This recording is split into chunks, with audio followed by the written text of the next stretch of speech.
Bonjour chers téléspectateurs, vous êtes bien dans votre émission Carrefour des valeurs. Aujourd'hui dans cette émission, nous recevons M. Omar Ba, écrivain. Il est l'auteur de plusieurs ouvrages sur le développement, les valeurs démocratiques, le racisme et surtout sur l'immigration.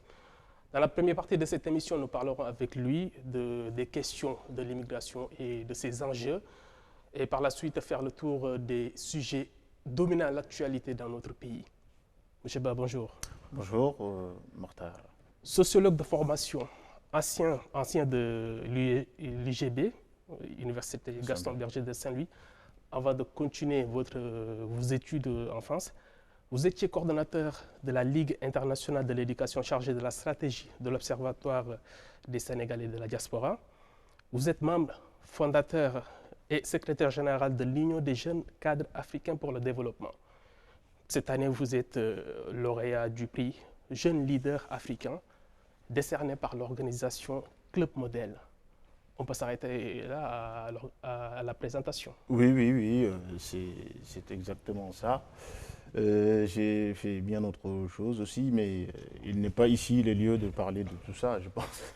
Mais vous avez parfaitement bien présenté la modeste personne que je suis. Et voilà. Soif d'Europe, témoignage d'un clandestin. C'est votre premier livre sur l'immigration, un livre qui raconte un long périple d'un jeune Africain sénégalais qui veut aller en Europe par la voie clandestine. Qu'est-ce qui vous a inspiré, qu'est-ce qui vous a poussé à mettre en œuvre cet ouvrage? Alors, Mamadou, d'abord permettez-moi de remercier la chaîne Mourchid TV d'avoir eu l'idée de m'inviter sur ce plateau prestigieux. J'en profite pour vous féliciter pour le travail remarquable que vous faites sur le plan social, culturel, économique, politique dans notre pays. Et je remercie également les responsables de votre chaîne. Je salue également les téléspectateurs qui nous regardent à travers votre chaîne. L'ouvrage que vous venez d'évoquer, effectivement, a été rédigé en 2008 déjà, c'est-à-dire ça va faire bientôt, ça fait quelques années. Bientôt une dizaine d'années. Et c'était pas mon premier livre, parce qu'avant j'avais écrit un ouvrage intitulé Pauvre Sénégal, un peuple en otage. Qui a été censuré. En 2006, tout à fait, oui. Wade n'a pas voulu que cet ouvrage paraisse au Sénégal. Malheureusement, un grand nombre d'idées que j'ai développées dans ce livre valent encore aujourd'hui et j'en suis profondément désolé. J'aurais préféré avoir tort, mais malheureusement, l'histoire se répète comme on dit. S'agissant du livre Soif d'Europe, effectivement, c'était pour moi une manière d'attirer l'attention sur l'immigration clandestine, mais pas de manière désincarnée. C'est-à-dire que j'entendais souvent parler de l'immigration dans les médias. On parlait de chiffres, de tel nombre d'immigrés ont péri en Méditerranée, tel nombre ont péri dans le désert. Et j'ai senti qu'il manquait là quelque chose d'humain dans tout ce qui était dit sur l'immigration. Et compte tenu du fait que moi-même, je suis immigré, toujours, immigré un jour, immigré toujours, on verra pourquoi tout à l'heure, et que c'est une partie intégrante de ma vie et que je ne pourrai jamais m'en débarrasser, je vois un spectacle catastrophique, désolant et inhumain se passer sous nos yeux et que j'avais le sentiment qu'on parlait de l'immigration comme un phénomène banal, normal. À chaque fois qu'une barque chavire, c'est normal, c'est des Africains, on passe à autre chose, l'actualité chassant l'actualité. Donc j'ai pris la décision d'écrire cet ouvrage en prenant une responsabilité, une grande responsabilité, c'est de raconter l'immigration sous un angle cohérent, c'est-à-dire une histoire qui part du début à la fin, qui raconte une histoire humaine dont certaines parties ont été vécues par ma personne, mais d'autres ne l'ont pas été. Ce que je n'ai pas fait, c'est de préciser que certains passages de ce livre n'ont pas été vécus. Bon, ça c'est. Je n'aurais sans doute pas refait le livre de la même manière aujourd'hui, parce que 8 ans plus tard, on m'en parle encore. Mais j'assume parfaitement ce choix littéraire. C'est ce que j'allais vous demander en fait, parce que est-ce que vous vous êtes mis dans la peau d'un immigré ou c'était un réel vécu? Parce qu'il y Il y a eu pas mal de polémiques en fait. Alors, qui se sont si vous survenues lisez bien les livres, vous verrez que certains passages ne peuvent pas avoir été vécus par moi. L'erreur que j'ai commise et que j'assume, c'était un choix. C'était de ne pas expliquer que tel passage était vécu par moi et tel autre ne l'était pas. Et tel n'était d'ailleurs pas l'objet de l'ouvrage. C'était d'attirer l'attention sur l'immigration d'un point de vue humain. Et ça a réussi parce que on a parlé, avec ces livres, on a parlé de l'immigration d'une manière totalement différente. Et je me félicite aujourd'hui de constater que, s'agissant notamment de l'immigration clandestine et des jeunes qui partaient en barque des côtes sénégalaises pour aller en Espagne, on n'en parle quasiment plus parce qu'il n'y en a quasiment plus. Oui. Je me félicite de ça, du fait que plusieurs années plus tard, cette ligne, cette voie clandestine macabre a quand même, du point de vue du Sénégal en tout cas, a quand même eu s'est arrêté. Même si ça se poursuit par ailleurs sur la Méditerranée, on en parlera tout à l'heure. Mais c'est un choix vraiment que j'assume aujourd'hui. Oui. Je ne l'aurais pas sans doute fait de la même manière. C'était plus informatif qu'autre chose en fait. Tout à fait. Bon, j'ai été attaqué, j'en ai un peu souffert parce que quand on prend une responsabilité comme ça, il faut s'attendre au retour du bâton. Donc pendant des années, j'en ai parlé et, bon, et merci de me donner l'occasion d'y revenir. Vous êtes passé à autre chose. Pour vous, qu'est-ce qui pousse tous ces jeunes Africains à vouloir se ruer vers l'Europe? Alors, les raisons sont multiples. Bon, vous savez, aujourd'hui, quand on parle d'immigration, je constate qu'on est passé un glissement s'est opéré. On est passé d'un phénomène, en fait, de somme toute normal, où les gens vont d'un pays à un autre, d'un endroit à un autre, pour des raisons diverses. Un phénomène, donc, tout à fait normal. À quelque chose qui est aujourd'hui associé au drame, à la tragédie, qui concentre les discours populistes, qui suscite le racisme, l'évitement, la xénophobie. Donc, on est passé de quelque chose qui, somme toute, était normal, à quelque chose qui pose problème aujourd'hui. Et les raisons de l'immigration sont multiples. S'agissant de notre pays, les raisons sont essentiellement économiques. Parce que vous avez d'autres qui quittent leur pays pour des raisons politiques, des raisons sécuritaires, des raisons personnelles, des raisons professionnelles. Mais la plupart des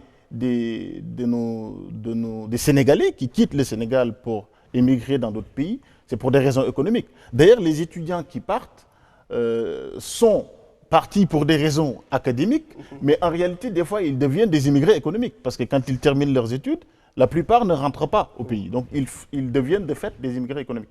La première raison, me semble-t-il, c'est d'abord une raison globale, c'est-à-dire une inégale répartition des richesses et des revenus dans ce monde. D'un côté, vous avez l'opulence et de l'autre, le dénuement le plus total.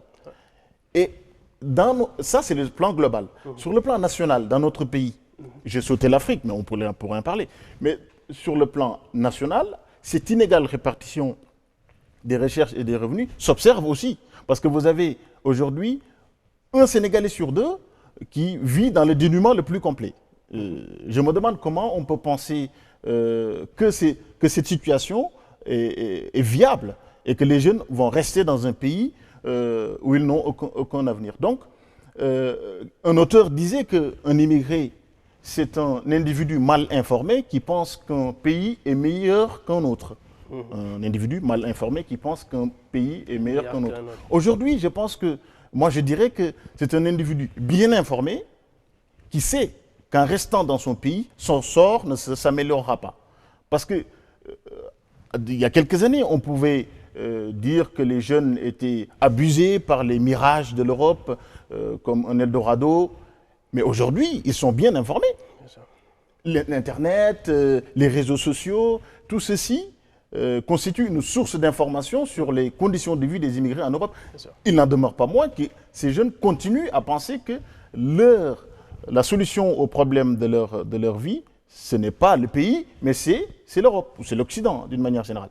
Donc il y a un glissement qui s'est opéré, mais le fondement même de l'immigration et du fait qu'un individu décide de partir du Sénégal, par exemple, pour aller dans un autre pays, est fondamentalement économique. Quand on n'a pas de perspective, quand on n'a pas d'espoir, quand on n'a pas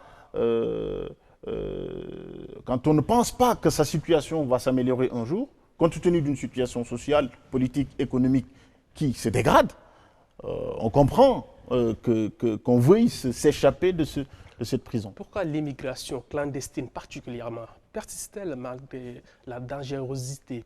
Aujourd'hui, on parle de 3500 000 personnes qui ont péri en voulant traverser la Méditerranée. On parle de 1000 à 2000 Sénégalais maliens. Qu'est-ce qui pourrait expliquer ce phénomène? Une question de vie et de mort. Alors, je vais vous donner ce chiffre est important. Je suis d'ailleurs gêné de parler de chiffres parce que c'est quand même des individus qui ont perdu la vie. Mais depuis 2000, depuis l'an 2000, on estime à 22 000 le nombre de personnes qui ont perdu la vie rien qu'en Méditerranée. En 2014, l'année record du passage des immigrés, 219 000 personnes ont traversé la Méditerranée. 219 000 personnes. Et 75% des immigrés, des migrants qui sont décédés dans le monde en 2014 ont péri en Méditerranée.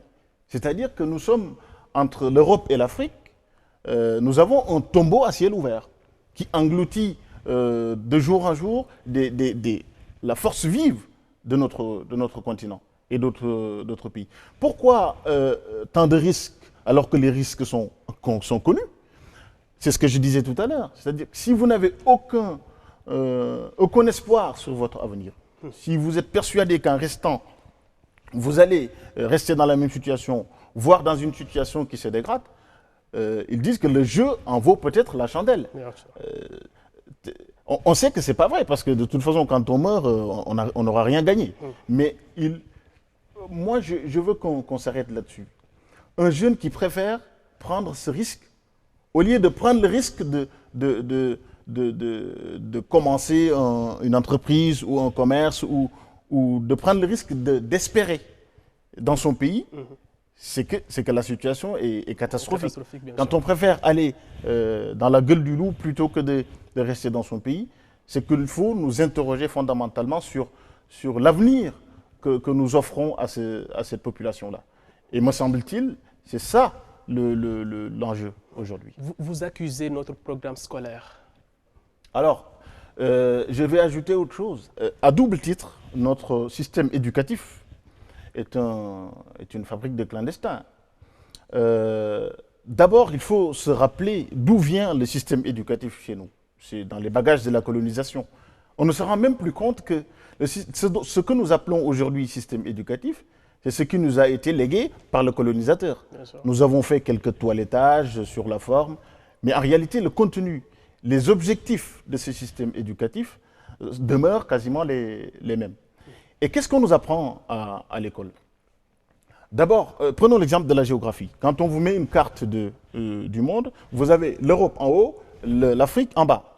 Et on vous dit le nord et le sud. Le nord est associé à l'opulence, le sud au dénuement, à quelques exceptions près. Vous pouvez donc prendre votre règle et tracer une ligne de démarcation entre les pays les plus pauvres du monde et les pays les plus riches. Nous, on a étudié dans ce cadre-là. Donc vous avez une fracture mentale, une ligne mentale qui s'installe en vous, qui vous dit que ceux qui sont en bas de la carte sont appelés à monter en haut, sinon ils ne feront jamais partie des gens qui comptent dans ce monde. Donc vous avez un système qui n'inculque pas aux apprenants l'esprit d'initiative. Comment se sortir de cette situation? On se contente d'un diagnostic de notre situation. On dit que le Sénégal, par exemple, est un pays pauvre. Pourquoi le Sénégal est un pays pauvre? On le sait. Mais comment faire en sorte que le Sénégal devienne un pays moins pauvre, ou en tout cas un pays riche?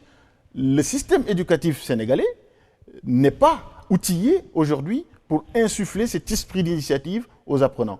Donc, nous sommes donc aujourd'hui dans un système qui, en fait, fabrique un pays qui reste un éternel clandestin dans le train à grande vitesse économique du monde. Donc, nous sommes déjà là des clandestins du train à grande vitesse économique.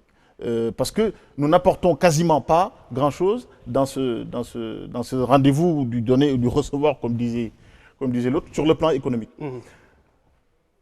Sur le plan migratoire, j'ai expliqué en quoi donc nous sommes des clandestins économiques du fait de notre système éducatif. Sur le plan migratoire, quand on vous dit que l'Europe et l'Occident, c'est l'opulence, et que les médias s'y mettent, et que même nos dirigeants politiques s'y mettent, parce que quand certains ont leurs femmes qui doivent accoucher, par exemple, ils n'accouchent pas au pays. Quand ils ont une dent qui leur fait mal, ils vont aux États-Unis ou ils vont en France pour se faire soigner. Même s'ils ont un rhume, ils ne restent pas au pays, ils vont ailleurs. Mais ça, c'est juste une petite minorité par rapport Bien sûr, mais je disais tantôt que les symboles en matière de gestion publique, les symboles sont importants. Parce que quand vous êtes censé sortir ce pays de l'ornière, quand vous êtes censé transformer positivement les conditions sociales d'un pays, et que vous soignez, par exemple, qu'en sortant du pays, c'est un symbole qui quand même peut faire désordre. Donc, on inculque aux jeunes l'envie finalement de partir, de quitter ces pays qui ne donnent aucun espoir et qu'il ne nous est même pas permis d'espérer qu'ils s'en sortiraient. Vous dites que l'école nous forme pour rêver, pas pour penser. Mais j'ai exagéré volontairement parce que moi je pense qu'une école vraiment efficace, un système éducatif efficace, c'est un système qui intègre les problèmes auxquels sont confrontés le pays ou la société dans laquelle ce système est installé. C'est le b.a-ba. Si vous ne prenez pas en compte vos préoccupations personnelles et que vous vous contentez de plaquer ou de copier des systèmes d'enseignement venus d'ailleurs, vous aurez beaucoup de mal à avoir une adéquation entre le système éducatif et les préoccupations. Donc on ne nous forme pas pour transformer positivement nos conditions sociales, mais pour finalement nous échapper de ces conditions pour aller chercher ailleurs. C'est une fuite en avant, c'est une sorte de fuite de responsabilité dont j'ai aujourd'hui peut-être ma part de responsabilité et je l'assume. Quelle politique pour nos pays en vue d'atténuer cette clandestinité? Certains proposent en fait une simplification de l'obtention du visa, même si tout le monde ne peut pas quitter le pays. Mais qu'est-ce que vous proposez pour que cette clandestinité diminue? Vous savez, les migrants, de manière générale, sont aujourd'hui dans une impasse. Ça fait des années que c'est le cas. C'est-à-dire entre la liberté d'aller et de venir et la prérogative qu'a chaque État de garantir l'intégrité de son territoire. On est là dans une contradiction fondamentale. On vous dit que vous avez le droit d'aller et de venir, mais que tel État a aussi le droit de vous arrêter, de ne pas vous permettre d'entrer dans ce territoire. De mesure. Voilà. Donc, je pense que il faudra arriver à surmonter cet obstacle-là. J'avais évoqué ce qu'on appelle l'immigration circulaire. Quand Sarkozy avait parlé de l'immigration choisie, moi j'avais estimé qu'une des solutions de la clandestinité, c'est de permettre une fluidification des flux migratoires. C'est-à-dire permettre à ceux qui ont envie de venir se perfectionner, par exemple, sur un domaine ou un autre, en Europe, aux États-Unis ou ailleurs, leur faciliter l'obtention des visas, afin que ceux-ci, une fois terminés, puissent penser, même s'ils n'y retournent pas tous, parce que certains ont quand même la volonté de retourner au pays. Mais pourquoi ils restent? Parce qu'ils sont venus, mais ils ne perçoivent pas des conditions satisfaisantes dans le pays d'origine. Ça nous renvoie au problème d'insertion dans notre pays. Tout à fait. Ouais. C'est-à-dire que là où le bas blesse, je pense, c'est que ceux qui sont déjà là n'ont quasiment pas de perspective de retour parce que les conditions ne sont pas réunies. Évidemment, toutes les conditions ne peuvent pas être réunies, mais il y a un minimum. Et ce système d'immigration circulaire qui appelle aussi une collaboration entre les États d'origine et les États d'accueil.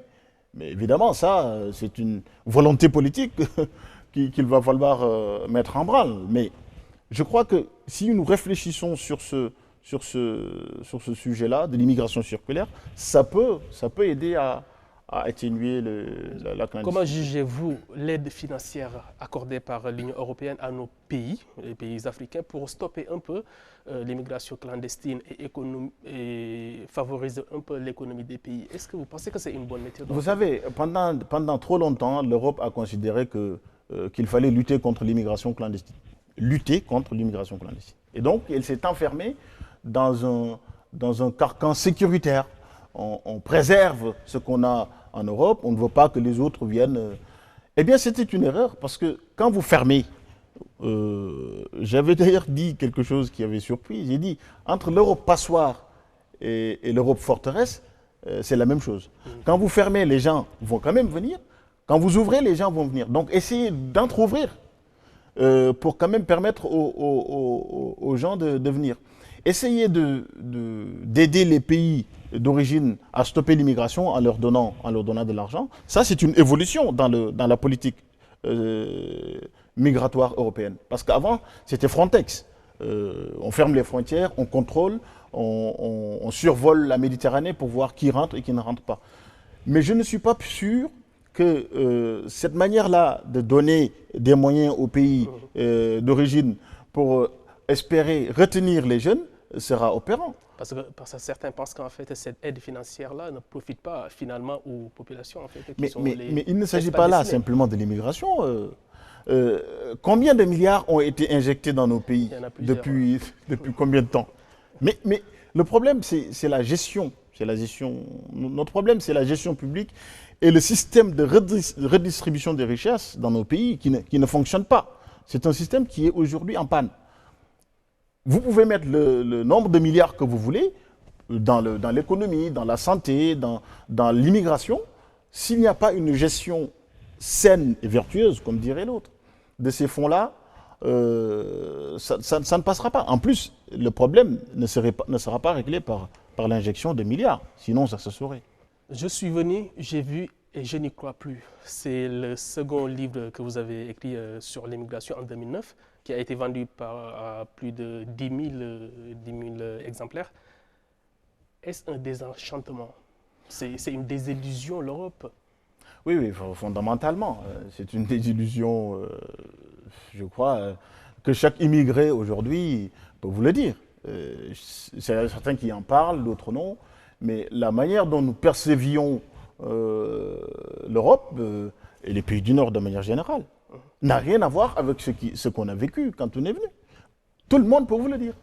Tout le monde peut vous le dire. Et ça, j'en ai fait un livre, parce que moi, j'aime bien écrire, j'aime bien parler. Mais d'autres peuvent le dire mieux que moi. Je n'y crois plus parce que je pense qu'en fait, en réalité, et j'en prends ma part de responsabilité, je pense qu'on ne peut pas... l'immigration, pour moi, c'est une sorte d'échappatoire, une sorte de solution temporaire aux conditions difficiles que nous vivons dans nos pays. Pour donner une bouffée d'air à nos familles, pour donner une sorte de bouée de sauvetage à nos proches. Mais il ne faudra pas compter sur l'immigration. On va parler sans doute des milliards qui sont envoyés chaque année. Mais il ne faudra pas compter uniquement sur l'immigration pour sortir notre pays de l'ornière. D'autant plus que parmi les immigrés, il y a tout un ensemble de compétences, de gens, une matière grise dont le pays se prive aujourd'hui parce que les immigrés n'ont plus de perspective de retour. Donc le désenchantement, évidemment, ça, je ne vais même pas me pencher là-dessus parce que... Quelles sont les difficultés les plus récurrentes qu'un immigré peut vivre en Europe? Bon, la première difficulté d'un immigré... Bon, d'abord, il faut qu'on précise une chose. Un immigré, parce qu'on confond un peu tout là, en ce moment, surtout dans un contexte où on a peur un peu de l'étranger, on assimile la xénophobie, on assimile l'étranger à tous les mots. Un immigré, c'est un individu qui est né étranger dans un autre pays, en France par exemple. Un immigré, c'est quelqu'un qui est né étranger dans un autre pays et qui est venu vivre en France. C'est ça un immigré. Un immigré n'est pas forcément un étranger. Ça, les gens font souvent la confusion. Bien sûr, il y a beaucoup de... Un étranger, par exemple, une famille sénégalaise, deux Sénégalais qui se marient, qui sont sénégalais, qui n'ont pas la nationalité française, qui ont un enfant en France aujourd'hui. L'enfant qui naît en France, il n'est pas encore français. Il est étranger. Il est étranger. Il est étranger. Mais il n'est pas immigré, parce qu'il n'a pas quitté un autre pays pour venir dans ce pays-là. Donc, tout ceci, pour vous dire que... Merci pour la définition des mots. Voilà, il y a une confusion, et un étranger n'est pas forcément un immigré. Bien sûr, ouais. Ben oui, parce que la personne qui est née en France et qui est étranger, qui n'a jamais quitté la France, vous ne pouvez pas le considérer comme un immigré. Oui. Donc voilà, ça c'était une précision. Mais la première difficulté d'un immigré clandestin, comme on dit, c'est d'abord de considérer qu'elle n'a pas de droit. Parce qu'on dit sans papier, mais sans papier, ça ne veut pas dire sans droit. On a des droits en tant qu'être humain. Dès lors qu'on est être humain et qu'on est dans un pays, on a des droits. Sans papier est aussi à distinguer de clandestin. En fait, la notion de sans papier n'est pas administrative aujourd'hui. L'administration n'utilise pas ce terme-là. Il utilise le terme de clandestin. La notion de sans-papiers a été utilisée par les sans-papiers eux-mêmes pour revendiquer des papiers, pour montrer l'importance de leur combat. Et ce que je veux dire, c'est que quand vous êtes sans-papier, il y a déjà le fait de ne pas avoir de papier, c'est déjà une difficulté. Parce que vous ne pouvez pas vous afficher, vous ne pouvez pas revendiquer vos droits, mais vous avez des droits. On va y revenir. Vous avez dit dans votre livre, les immigrés, une fois rentrés au pays, ils trompent par leur exagération. C'est-à-dire ce qui reflète aux gens ne correspondent pas à la réalité qu'ils vivaient en Europe. Bon, là maintenant, ils sont un peu mal barrés parce que vous avez beaucoup de canaux de communication aujourd'hui qui permettent de voir franchement que l'exagération n'a plus lieu d'être. Mais évidemment, quelques années auparavant, c'était ça. Et c'est ce qui alimentait l'Europe, Eldorado. Et voilà. Mais maintenant, je pense que ça commence à s'atténuer. Parce qu'on a quand même mis un peu de l'eau dans notre bissap en termes d'exagération. Parce que ce que vous dites, finalement, peut être parfaitement vérifié par un autre. Voilà. Mais je pense qu'évidemment, il reste encore une certaine manière de voir les pays du Nord qui considèrent que le salut est là-bas. Et ça, malheureusement, pendant des années, on restera là-dessus, malheureusement. Vous suivez votre émission Carrefour des valeurs avec notre invité aujourd'hui, M. Omar Ba. Il est écrivain et sociologue de formation. N'émigrez pas, l'Europe est un mythe. C'est le titre de votre troisième livre sur l'immigration paru en 2010.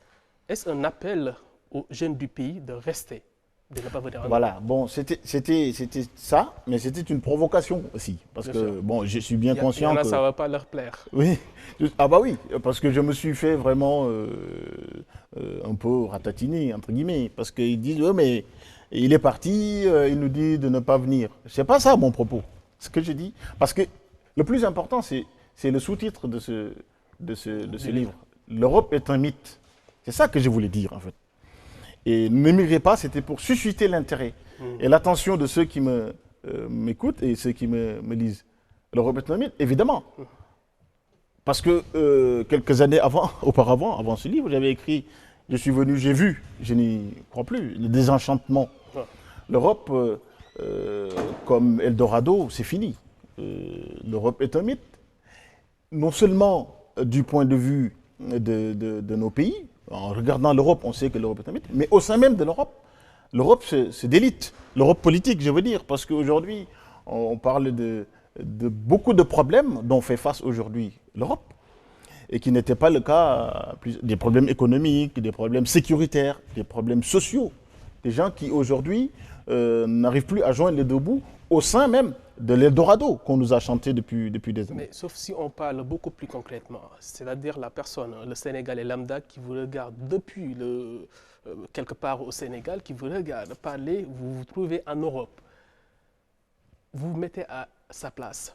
Oui. Est-ce que vous le provoquez pas? Je peux d'autant plus me mettre à sa place que moi-même, je suis issu du fin fond du Sénégal. Je sais ce que c'est se réveiller le matin et ne pas avoir d'espoir, ne pas avoir la possibilité de donner à sa famille à manger En tout cas, ce que je veux dire à ces jeunes qui m'écoutent, c'est que ce que j'ai voulu faire, c'est certes, il faut que les gens viennent. Il faut que chacun puisse venir. Tout le monde ne peut pas venir, malheureusement. Mais ceux qui ont envie de venir, qui ont un projet de voyage... Heureusement. Oui, on pourra discuter. Heureusement. Mais ce que je veux dire, c'est que il faut quand même venir en connaissance de cause. C'était juste ça. En fait, j'ai palabré pendant des années, mais c'était ça que je voulais dire. Venez, peut-être, en connaissance de cause. Si vous ne savez pas ce qui vous attend, si vous êtes vraiment ignorant de pas mal d'enjeux en termes d'immigration, retardez votre voyage, voire essayez d'avoir des initiatives dans le pays. Mais il ne me viendrait pas à l'idée de demander aux gens de rester chez eux. Qui suis-je pour ça? Chacun a le droit de... En France, il existe plus de 400 000 immigrés illégaux. Donc, je ne sais pas exactement si vous avez les chiffres en ce qui concerne nos compatriotes qui sont là et qui n'ont pas de papier. Déjà, si vous avez les chiffres, et quelles sont les solutions à y remédier à ce problème? Alors, bon, par définition, on ne peut pas connaître le nombre de personnes en situation irrégulière. Ceux qui vous donnent des chiffres, officiel. Oui, mais ceux qui vous donnent des chiffres, en réalité, ils ne font que des estimations. En France, il y en a même qui disent qu'il y a 600 000 personnes en situation irrégulière. Et c'est assez marrant parce que vous dites entre 100 000 et 600 000. Il y a quand même un écart significatif. Alors pour moi, la solution, elle est simple. Elle est peut-être idéale. Mais en tout cas, quelqu'un qui n'a pas de papier, la meilleure manière de régler cette situation, c'est de lui donner des papiers. Bon, ça c'est la démagogie.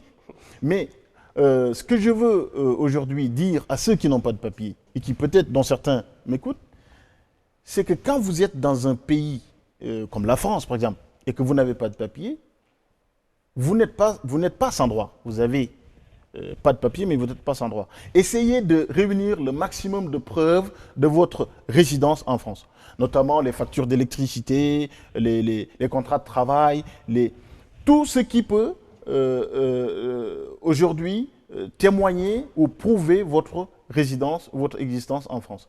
Et ceci permettra un jour, quand vous voudrez vous faire régulariser, que vous puissiez réunir tous les documents nécessaires. Il faut éviter évidemment certains problèmes. Il faut être correct, il ne faut pas frauder dans les transports, il faut éviter les grandes gares. Il faut, quand vous allez à la préfecture pour déposer votre dossier de régularisation, n'y allez pas tout seul. Allez avec un ami, même s'il ne peut pas empêcher l'interpellation, il pourra appeler votre avocat ou votre famille. Donc c'est des précautions comme ça à prendre. Et aujourd'hui en France, depuis novembre 2012, il y a un circulaire qui a été fait par M. Valls et qui aujourd'hui permet la régularisation sous certaines conditions. J'invite ceux qui nous regardent et qui ont des problèmes de papier de s'attacher les services d'un avocat ou de se renseigner sur cette circulaire-là, pour espérer une régularisation. Parlons de l'actualité du pays. On va commencer déjà par le phénomène des talibés. Un désespoir de pauvreté ou une spécificité culturelle. Comment on peut régler ce problème en fait qui fait parler tout le monde? Alors, en tout cas, je pense que régler ce problème sera difficile. Mais je ne vais peut-être pas vous dire comment régler ce problème.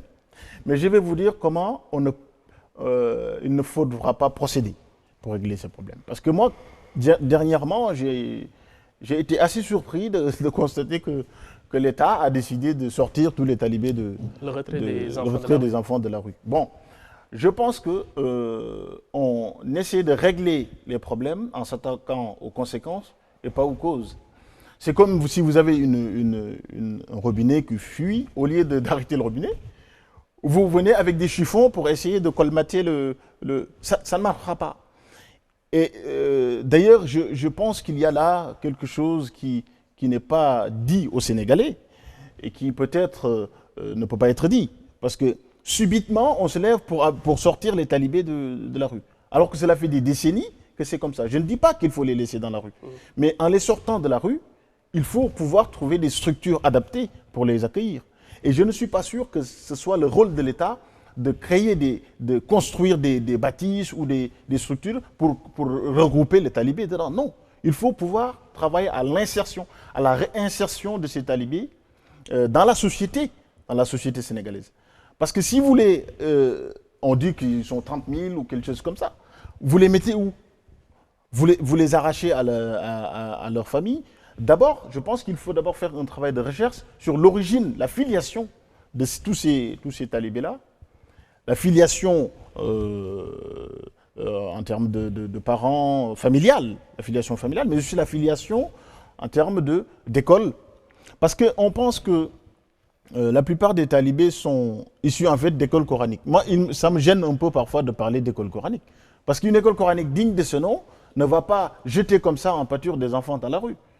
On fait du tort à ceux qui réellement s'occupent de nos enfants en termes d'enseignement coranique. Donc il y a un amalgame qu'il va falloir dissiper. Mais on va nier aussi que ça existe les deux choses. Il y en a qui apprennent aux enfants le Coran en même temps, qui font mendier la journée. Bien sûr. Donc tous les deux existent en fait. Bien sûr. Je vais vous raconter une anecdote. C'est un ami qui me l'a dit, qui lui-même était dans une dara à l'intérieur du pays. Dans ce dara, en fait, il était interdit de mendier. C'était interdit. C'est-à-dire qu'on prenait en charge les talibés, on leur donnait à manger, à boire, loger, ça, c'est nourrir. plus les internats. Non? Voilà. Là, c'était même pas un internat. C'est ce qu'on appelle dara aujourd'hui, en fait. Et l'ami dont je vous parle faisait tout quand même pour aller mendier avec d'autres amis qui étaient issus de d'autres daras. Donc il y a aujourd'hui dans le pays des daras qui s'occupent correctement des enfants. Et le fait de mendier, en fait, c'était pas pour chercher avant, c'était pas pour chercher de l'argent ou de quoi vivre. C'était pour inculquer l'humilité à l'individu. Peut-être que le contexte n'y s'y prête plus, qu'il faut changer de méthode. Ça, je n'en disconviens pas. Mais on ne peut pas mettre dans le même sac tous, parce que d'autant plus que y en a, quand tu les vois et que tu les interpelles en leur demandant de réciter une sourate, ils ne te récitent même pas 2-3 sourates. Et ils sont là-bas depuis combien d'années? Donc, je pense qu'un État doit faire preuve de sang-froid dans ce genre de problème et de s'y attaquer avec méthode, avec pédagogie. Et je pense que ça, c'est la meilleure solution. Mais évidemment que ces enfants ne doivent pas rester dans la rue. C'est inadmissible. C'est un scandale. C'est vraiment une honte de voir un enfant de 5-6 ans traîner comme ça en lambeaux dans la rue. C'est inadmissible. Mais il faut s'attaquer. Malheureusement, aujourd'hui, ça fait partie du décor de notre pays et ça passe comme si c'était normal. Un mot sur la traque des biens mal acquis. Mis à part des emprisonnements de certains libéraux, dont le plus connu est Karim Wade, qu'est-ce que vous retenez? Comment vous jugez l'efficacité en fait de cette institution judiciaire qu'est la CREI? Alors je suis d'abord frappé par la notion, le terme qui est utilisé, traque des biens mal acquis. Moi, j'aurais préféré un retour des biens mal acquis, tout simplement. S'il faut traquer pour qu'il y ait un retour, pourquoi pas. Mais la notion de traque même nous renseigne sur les motivations, sans doute, qui n'ont pas été dites dès le départ, de cette entreprise de récupération des fonds publics. Pour ma part, je n'étais pas pour qu'on crée une juridiction d'exception comme la CREI. Je pense qu'on a l'arsenal juridique nécessaire dans notre pays pour juger des gens qui ont été accusés de détournement ou d'enrichissement ou illicite ou ce que vous voulez. Je déplore simplement que, même si je ne suis pas d'accord avec la CREI, c'est une juridiction qui existe dans notre pays, qui a rendu un jugement. C'est-à-dire que M. Karim Wade a été condamné à tant d'années de prison et à tant de milliards de dommages et intérêts, ou en tout cas d'amendes qu'il doit payer. Et subitement, tout le monde se lève pour dire, en fait, M. Karim Wade doit être libéré. Je ne sais pas si M. Karim Wade est coupable de ce qu'on lui reproche, mais en tout cas, son affaire est revêtue de ce qu'on appelle l'autorité de la chose jugée. C'est-à-dire que ça a été déjà jugé et les juges prononcent le droit au nom du peuple sénégalais. Donc on va considérer que c'est le peuple sénégalais, là je vous parle des principes, on va considérer que c'est le peuple sénégalais qui a donc condamné M. Karim Wade à 6 ans de prison et à tant de milliards. Mais on se rend compte, en fait, en creusant un peu, qu'en réalité, ce n'est pas le peuple sénégalais qui a condamné M. Karim Wade. Parce que c'est en fait lui seul qui a été condamné de cette manière. Et depuis qu'il a été condamné, mon ami Amadou Tidjane dit que la CREI est dans un coma politiquement indéterminé. C'est ce qu'il a dit, je pense. Ça veut dire que nous sommes là face à une entreprise qui en fait était fondamentalement politique, voire politicienne. De liquider un adversaire politique qui en fait, au lieu d'être liquidé, a été rendu plus populaire que jamais. Et ils en ont fait un challenger aujourd'hui. Et je ne comprends vraiment pas pourquoi on a mis en branle tant de milliards pour instruire les dossiers, pour mettre en place des commissions techniques, des commissions rogatoires, pour payer les enquêteurs, les vérificateurs. Tous ces milliards qui ont été mis en branle, d'ailleurs, on n'en connaît pas le montant. Mais on aurait bien aimé savoir le montant qui a été mis dans la traque des biens mal acquis et les biens qui ont été effectivement récupérés. On aurait su si on est gagnant ou perdant. Mais j'ai l'impression qu'on ne saura ni le montant qui a été mis en branle, ni l'argent qui a été récupéré. Et du coup, moi, je pense qu'on est vraiment devant quelque chose d'extrêmement grave. Il y a une vraie opacité dans cette chose. Il y en a même qui parlent de recel de biens mal acquis, tout simplement parce que il y a des autorités politiques qui nous parlaient de recouvrement avec une certaine dizaine de milliards, mais on ne voit pas exactement en fait. Certains même parlent de police politique. Mais en réalité, l'affaire, peut-être au début, la volonté était de récupérer des milliards. Mais tout de suite, l'exécutif s'est rendu compte qu'il ne récupérera rien, de toute façon. Et l'affaire s'est transformée en une entreprise profondément politique. Parce que, comment expliquez-vous parce qu'au début, on avait dit que M. Karim Wade avait détourné ou quelque chose comme 4 000 milliards. C'est un ministre d'État, d'ailleurs, qui l'avait dit. Il est encore là, ce ministre d'État. Après, on a diminué. Mais même s'il avait volé 1 milliard, je pense que la moindre des choses aurait été de le juger de manière vraiment impartiale. Parce que quand on n'a pas de justice indépendante dans un pays, c'est le danger permanent. Et aujourd'hui, M. Karim Wade a été libéré dans des conditions que nous ignorons, parce qu'on dit qu'il a été gracié, mais en fait, il n'avait même pas le droit de rentrer chez lui. Il est parti au Qatar, on ne sait pas pourquoi. Il a été emmené par un jet privé, on ne sait pas dans quelles conditions. Et là, je me dis, en tant qu'observateur de tout ceci, que franchement, on n'a pas vraiment fait l'alternance pour ça. C'est vraiment ce qui me vient à l'esprit. Protocole de Rebeuss, une affaire qui défraie la chronique, qui date de plus de 10 ans en fait, qui refait surface, même si la justice a été rendue. Il dit, le principal concerné a demandé à ce qu'on mette en place un jury d'honneur pour éclairer l'affaire. Quelle appréciation vous en faites? Alors, moi, j'ai dénommé ceci, si vraiment il y a eu protocole, c'est un protocole de rapace. Rebeuss et rapace, je pense que les gens apprécieront. Mais je ne sais pas si les gens se rendent compte du tort que nous faisons à notre justice et partant au peuple sénégalais.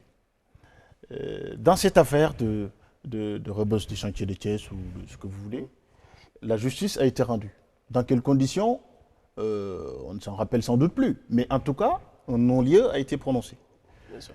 Et il n'est pas plus grave danger dans un pays que de voir les jugements de la justice remis en question par les hommes politiques.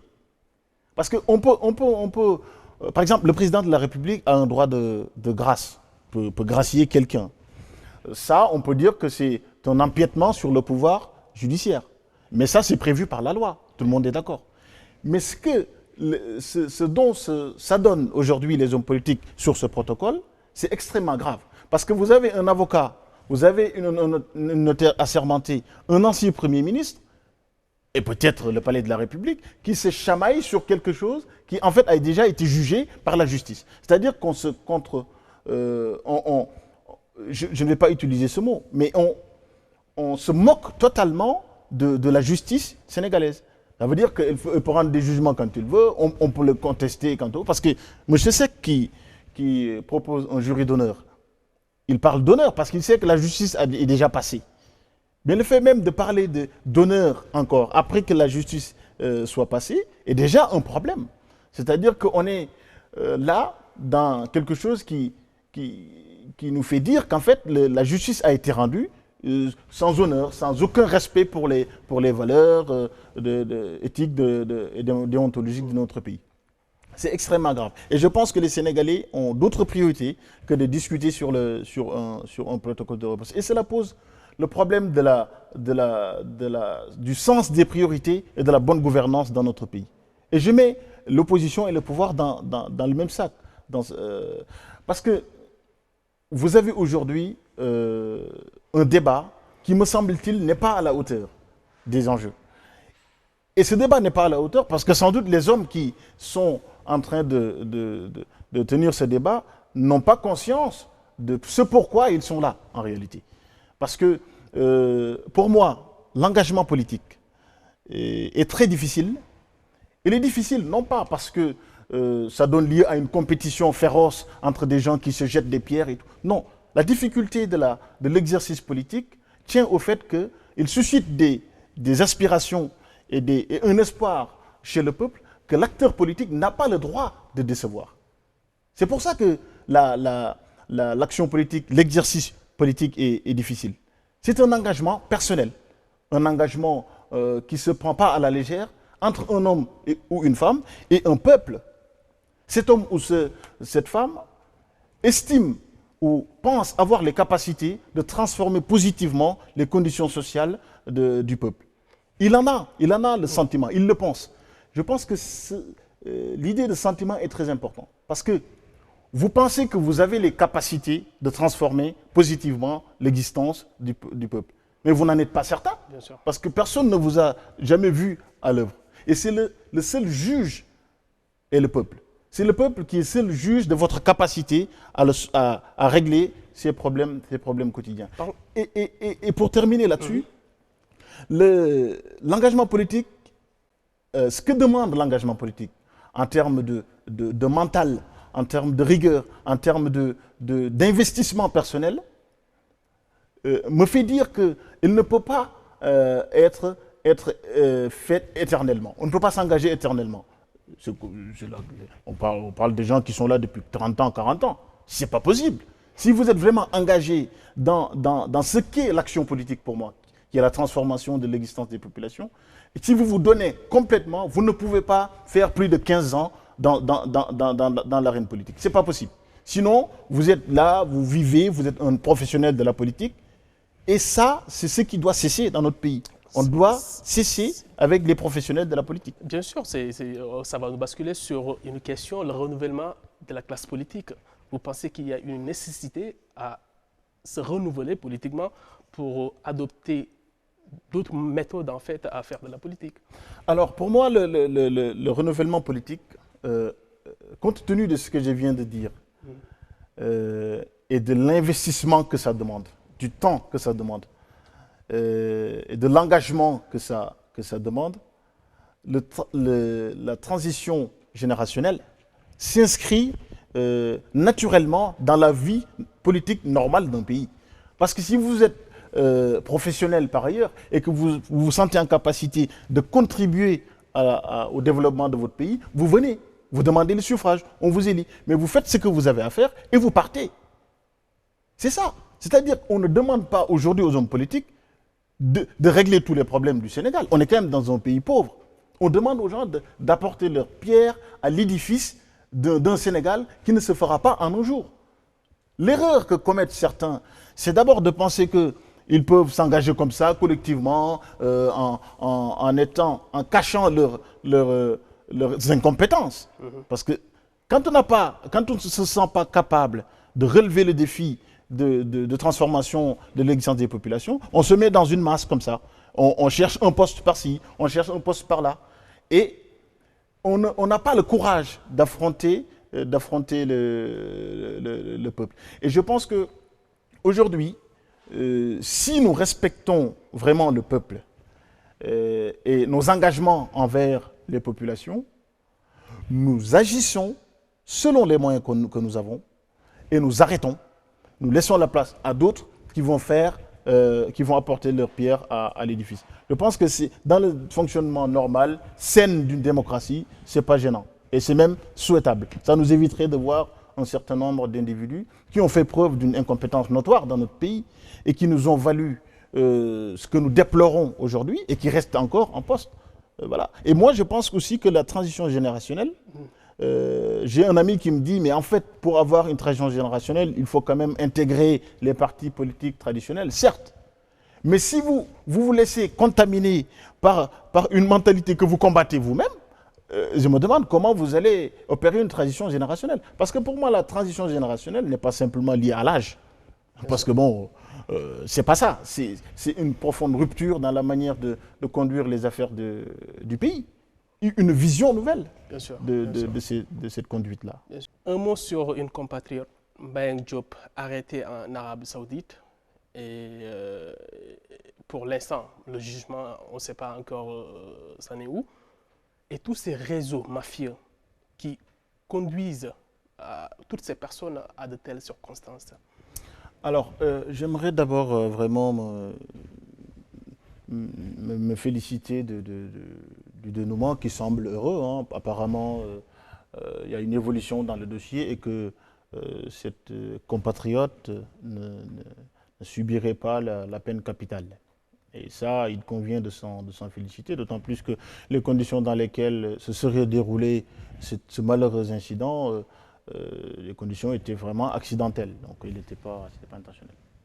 Mais cela me permet vraiment comme vous m'y invitez, d'évoquer vraiment le problème de cette nouvelle filière d'émigration vers les pays du Golfe.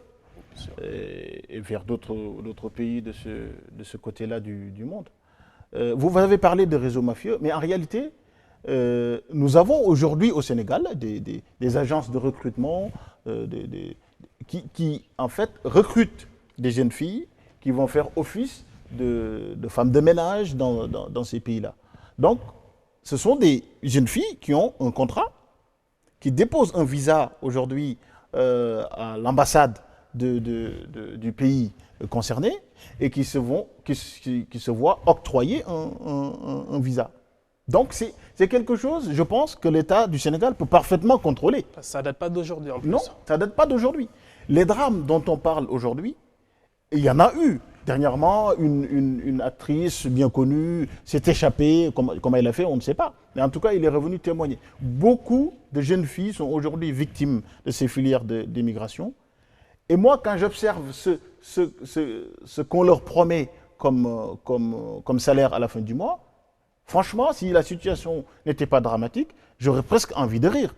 Comment voulez-vous accepter des conditions de travail aussi difficiles dans un pays dont vous ne maîtrisez pas la langue déjà, parce qu'ils parlent arabe et peut-être un peu anglais, et que les jeunes filles qui partent n'en parlent aucune de ces deux langues-là? Donc, comment voulez-vous accepter de partir ainsi dans ces pays, dans des conditions comme ça, avec des salaires aussi dérisoires? D'autant plus que mademoiselle Diop ou madame Mbayang Diop, les témoignages disent qu'en fait, il gagnait un peu quand même sa vie parce qu'elle faisait du commerce. Pourquoi laisser tout ceci et aller s'engouffrer dans la gueule du loup? Moi, j'appelle vraiment l'État du Sénégal à prendre les mesures nécessaires, vu que c'est des agences qui ont pignon sur rue, qui sont connues, et qu'on les contrôle, qu'on les surveille en collaboration avec l'ambassade de l'Arabie Saoudite ou du pays concerné. Que ces jeunes ne puissent pas avoir un visa sans des conditions claires définies avec l'État du Sénégal. Ça, ce serait, je pense, un bon début. Et ça me permet aussi de parler de la condition vraiment, des conditions difficiles que vivent nos compatriotes dans plusieurs pays du monde. Le Maghreb, par exemple. Souvent, on entend parler d'un tel qui a été tué dans des conditions non élucidées. Et d'ailleurs, je suis assez frappé, à chaque fois, je ne sais pas si vous avez remarqué, le peuple n'est pas informé de la suite. C'est-à-dire, maintenant, on ne sait même pas s'il y a eu des condamnations, dans quelles conditions un tel est mort. Tout ceci est inadmissible, je crois. Ce qui s'est passé avec Mbayang Diop et qui semble avoir un dénouement heureux, il convient de s'en féliciter. Mais si une diplomatie ne sert pas à protéger les ressortissants sénégalais, eh ben, cette diplomatie ne sert à rien. Bien sûr, je pense. Surtout dans ces pays précis, Absolument, dans le Maghreb et dans le Golfe. La situation est... Moi, je suis allé souvent au Maghreb, notamment au Maroc. Mais la vie de nos compatriotes dans ces pays est juste scandaleuse, quoi. Voilà. Donc, je pense que l'État a aujourd'hui un devoir de protection des citoyens sénégalais un peu partout dans le monde, notamment dans ces pays où des crimes ont été constatés sur des ressortissants sénégalais. Si on va parler du terrorisme, le mal du siècle, hein, comme le disait l'autre, le Sénégal est un îlot de stabilité dans un océan d'instabilité. Quels doivent être aujourd'hui les dispositifs face à la menace djihadiste, surtout dans nos pays? Alors, pour moi, la solution est de plusieurs ordres. La première est la responsabilité de l'État, qui est de nous protéger, de mettre en place les dispositifs techniques, sécuritaires, militaires, de renseignement nécessaires à la lutte contre ce fléau-là. Mais ce n'est pas suffisant. Car aujourd'hui, je pense qu'il faut qu'on change de logiciel dans cette façon dans la manière de lutter contre le terrorisme. Changer de logiciel en quoi faisant? En inscrivant dans l'esprit des populations qu'en fait, la lutte contre le terrorisme n'est pas simplement une affaire d'État. Et qu'aujourd'hui, quand vous allez au marché Sandaga, Dieu nous en préserve, ou ailleurs, et que vous faites vos courses, vous vous retrouvez avec un fou mais vous vous rendez compte que là, ce n'est pas... L'État ne peut pas tout faire. Donc il y a une vigilance à avoir de la part des populations qui doivent alerter sur tel comportement suspect, sur une telle manière de procéder qui n'est pas conforme à nos traditions dans le pays. Et ceci, je ne vais pas ici donner du grain à moudre à un certain homme politique qui a dit qu'une telle mosquée est une mosquée, mais c'est inadmissible. Pointer du doigt une mosquée en disant que c'est des gens qui forment des djihadistes, je sais pas, c'est inadmissible. C'est pas ça le sujet. Le sujet est d'être vigilants tous face à cette menace-là. La troisième solution, je pense, c'est en tant que Sénégalais, nous avons une manière de vivre la religion, l'islam, que je crois nous avons le devoir aujourd'hui de préserver. Nous ne devons pas céder au vent qui viennent d'un peu partout et qui en fait essaient de nous déstabiliser dans cette façon-là de pratiquer la religion. En nous disant, oui, mais vous, votre religion, c'est pas vraiment... Il y a même un ami qui m'a dit ça, de l'Afrique du Nord, qui m'a dit, mais en fait, vous, au Sénégal, votre islam n'est pas très pur. Alors, pour moi, un islam pur, si un islam pur, c'est d'aller assassiner des gens, d'aller tuer des innocents, mais je n'en veux pas, moi, de cet islam-là. Et l'islam, je crois, que nous avons, qui est basé sur le soufisme, me paraît une belle réponse. Bien sûr. Pas simplement une réponse, mais un bon moyen de préserver notre sécurité. Et je vais terminer là-dessus. Pour effectivement que cet islam-là puisse perdurer dans notre pays, il faut investir dans l'apprentissage, dans la transmission, dans l'éducation de nos enfants. Parce que la nature a horreur du vide. Si vous ne donnez pas à votre enfant, si vous ne satisfaisez pas son désir de connaître, d'apprendre, quelqu'un d'autre va bourrer sa tête d'autres choses qui peut être contraire à ce que sont nos traditions en termes de religion. Comme le disait Souleymane Bachir Diagne, que le soufisme est le cœur vivant de l'islam. Donc on peut dire que le soufisme est un rempart contre l'extrémisme. Hein. Voilà. Votre dernier mot. Alors j'aimerais vraiment remercier la chaîne Mourchid TV de m'avoir écouté, parlé, gesticulé, comme si je savais quelque chose, alors que peut-être que ceux qui nous écoutent savent beaucoup mieux que moi ce dont nous avons parlé. Mais je suis d'autant plus ravi que j'ai pu, vaille que vaille, donner mon sentiment sur des sujets qui nous interpellent aujourd'hui et qui, je crois, doivent interpeller tout un chacun. Et nous devons, je crois, nous rendre compte d'une chose, c'est que, je voulais le citer tout à l'heure, mais en 2000, en 99-2000, le journal The Economist avait fait un classement des pays du monde qui avaient le plus haut taux de croissance du monde. Les 20 pays qui ont le plus haut taux de croissance du monde. Parmi ces 20 pays, il n'y avait que 2 pays africains. Il y avait l'Afrique du Sud et le Sénégal. Je pose la question, est-ce que 16 ou 17 ans après, quand on nous dit que le Sénégal fait aujourd'hui partie des 25 pays les plus pauvres du monde, est-ce qu'on a avancé ou on a reculé? Je vous pose cette question en vous remerciant tous vraiment d'avoir bien voulu nous inviter, en remerciant vos téléspectateurs. Donc méditons sur cette évolution-là. Merci. Merci d'avoir répondu à notre invitation. Monsieur Omar Ba, écrivain, il est sociologue de formation. C'était votre émission Carrefour des valeurs sur la chaîne des valeurs. Au revoir.